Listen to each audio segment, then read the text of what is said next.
자, 근데 그에 반해서 여기 계신 분들의 특징은 뭐냐면요, 직원은 뭐예요? 직원은 비용이에요. 비용. 그 말이 뭐야? 비용은 줄일수록 좋은 거죠. 그러니까 직원에게 들어가는 비용은 어떻게든 줄여야 되는 거야. 복리후생비 굉장히 민감합니다. 연봉 상승률 굉장히 민감해요. 성과가 그딴 게 어딨어.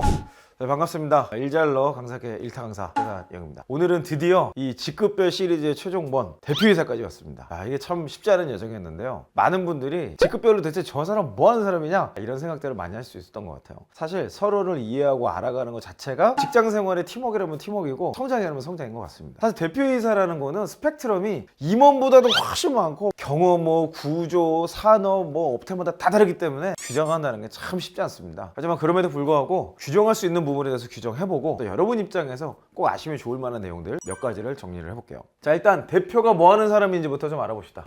대표는 뭐 하는 사람일까요? 대표하는 게 대표가 하는 일이에요. 굳이 이제 말로 표현을 하자 그러면 다 하는 사람? 다 하는 사람. 그 밑에 직원 임원도 있고 그 밑에 부장 이하 쭉쭉쭉 있잖아요. 만약에 임원이 없으면 임원 역할도 하면서 대표하고, 부장이 없으면 부장급 역할 하면서 대표하고, 차장이 약하다 그러면 부장이 있지만 본인이 차장 역할도 맺고, 하여튼 다 하는 사람이에요. 대표는 그냥 대표다. 그렇게 그냥 이해하는 게 가장 좋고요. 굳이 이거를 조금 세분화를 하자면은 규모에 따라서 나눌 수도 있고 역할에 따라서 조금 나눌 수도 있는데요. 저는 그냥 좀 이렇게 나눌 수 있을 것 같아요. 창업자가 있고, 이제 기업가가 있고, 전문 경영인이 있고, 마지막으로 바지사장, 이렇게 좀 정리를 할 수 있을 것 같아요. 자, 여러분이 함께 일하고 있는 대표님이 창업가인지 기업가인지 전문 경영인인지 아니면 바지사장인지 한번 생각해 보시면 좋겠고요. 탁월한 대표일수록 이 모든 역할을 다 하고 있습니다. 창업가이면서 동시에 기업가이기도 하면서 동시에 전문 경영인도 하고 있어요. 그런 탁월한 역량을 갖춘 대표님들도 아주 간혹가다 있긴 하지만 보통은 이렇게 좀 구분이 되어 있다 라고 이해를 좀 하시면 좋을 것 같고요. 이 창업자는 보통은 스타트업에서 일어납니다. 스타트업이나 아마 중소기업 레벨이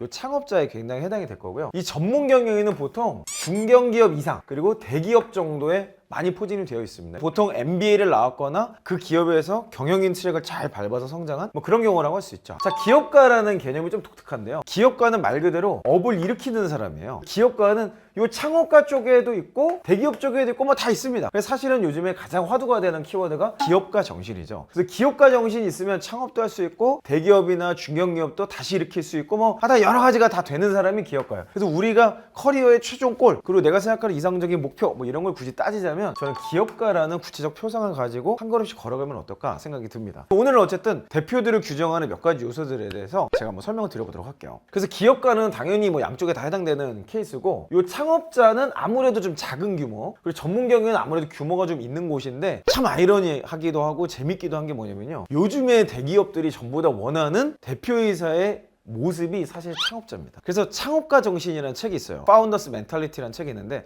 그 책도 보면은 파운더스 멘탈리티, 창업자, 설립자의 정신 이런 거잖아요. 그런데 주 독자층은 대기업 이상의 전문 경영인들입니다. 그래서 그 책을 보면요, 대기업이 어떻게 망하는지 흥망성쇠를 쭉 다 보여주고, 그 과정에서 창업가 정신을 가져야만 그 기업을 다시 일으킬 수 있다, 망하지 않고 갈 수 있다, 이런 내용들을 다룬 책이에요. 그 책 굉장히 좋은 책이니까 이런 체계가 이미 잡혀져 있는 기업에 다니시는 분들이라면 성장성을 위해서 한번 읽어보면 좋을 만한 책입니다. 우리 구독자분들의 아주 높은 비율이 스타트업이나 중소기업에 다니고 계시죠? 제가 다 알아요. 그러니까 우리 채널 와서 열심히 더 성장을 하려고 하는 거 아니야. 그래서 제가 창업자, 주로 작은 기업에 해당되는 창업자의 좋은 케이스와 안 좋은 케이스를 먼저 좀 구분을 해볼게요. 좋은 케이스는 우리가 BP라고 그냥 얘기하면 될 것 같고요. 안 좋은 케이스는 이렇게 얘기합시다. 그래서 이 두 가지가 분명히 좀 달라요. 뭐가 다른지 제가 좀 하나씩 짚어보도록 할게요. 첫 번째, 이 창업자 중에서도 BP가 되는 사람들, 아주 좋은 사례가 되는 사람들은요, 자신만의 전문성을 기반으로 창업을 합니다.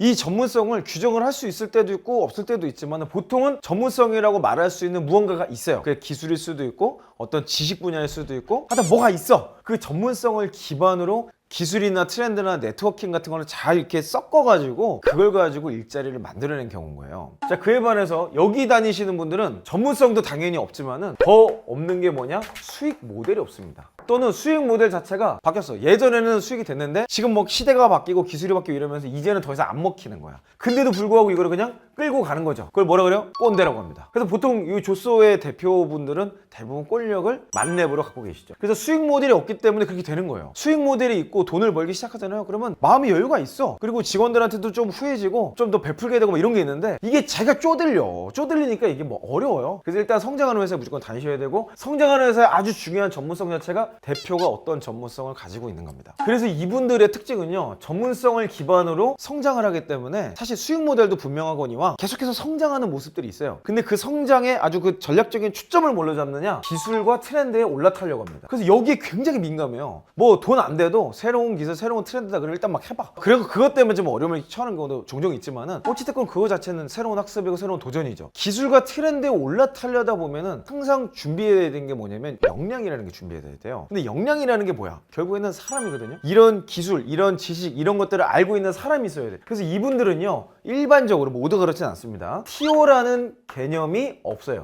또는 TO라는 게 있긴 하지만 여기에 매이지 않고 역량이 있는 사람이라 그러면 미래 가치를 고려해서 그냥 뽑습니다. 그리고 그 사람이 지금 당장은 뭘 못해도 그 사람을 계속 같이 고민하고 같이 토론하고 뭔가 비즈니스를 논하면서 새로운 모델을 만들어내요. 그러니까 자기가 생각하는 나름의 윤곽이 있고 그 윤곽에 연결될 만한 사람을 일단 확보하고 보는 게 창업자들의 BP들의 특징인 거죠. 자, 근데 그에 반해서 여기 계신 분들의 특징은 뭐냐면요, 직원은 뭐예요? 직원은 비용이에요. 비용. 그 말이 뭐야? 비용은 줄일수록 좋은 거죠? 그러니까 직원에게 들어가는 비용을 어떻게든 줄여야 되는 거야. 복리후생비 굉장히 민감합니다. 연봉 상승률 굉장히 민감해요. 성과급 그딴 게 어딨어. 그냥 월급 줬으면 됐지. 무슨 성과급이야. 뭐 이렇게 생각. 내가 어마어마한 은혜를 베풀었는데 이 자식들은 요즘 것들은 뭐 이렇게 생각하는 거는 대부분 직원의 비용으로 생각하기 때문에 당연히 사업에 도움이 안 되는 존재인 거예요. 근데 내가 일을 다 할 수 없기 때문에 뭐라도 있어야 돼. 그게 굉장히 중요한 얘기죠. 그리고 이분들의 특징은 직원들을 비용으로 인식하기 때문에 성장이라는 개념이 안 들어가 있습니다. 그래서 항상 말은 성장을 얘기를 해. 이분들도 성장을 얘기하고 이분들도 성장을 얘기하는데, 이분들이 말하는 성장 핵심이 뭔지 아세요? 멘탈 같은 건데 열심, 노력, 이게 최고야. 이게 최고.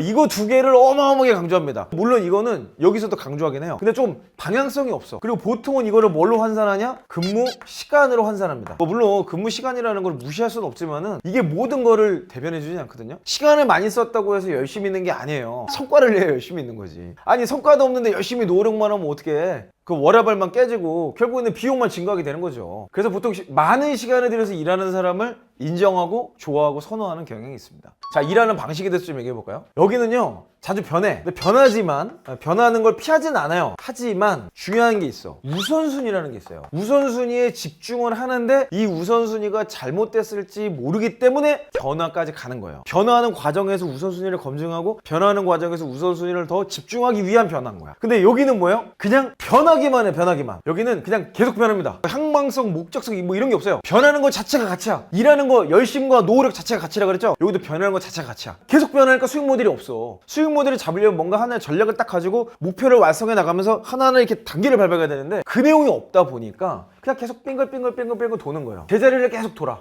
변화 자체가 방향성이 없어서 체계가 잡힐 수가 없습니다. 체계는 언감생심이야. 무슨 체계야. 그래서 여러분이 회사에서 일을 할 때 회사가 추구하는 변화의 목적과 그 의미가 어떤 건지, 그리고 이전의 성과와 비교해서 그 변화가 어떤 가치가 있었는지를 한번 따져볼 필요가 있어요. 그냥 변하기만 하는 회사는 성장한다는 게 굉장히 어렵습니다. 변화는 계속해서 일어나고 있지만 우선순위와 집중 제목이 있고 그거를 더 성과로 산출해내기 위한 변화를 하는 회사라면 고통스럽고 힘들지만 그 자리에 버티시면 엄청난 성장을 할 수 있을 거예요.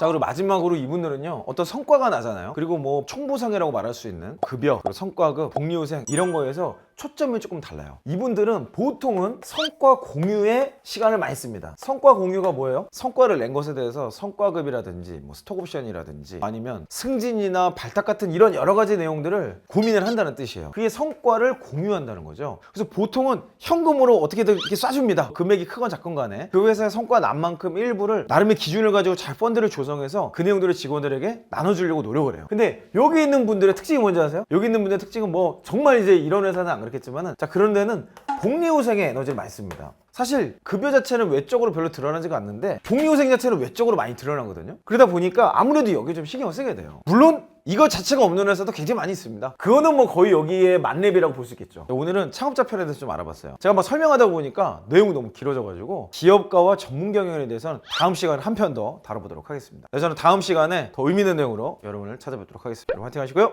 이상 이영이었습니다.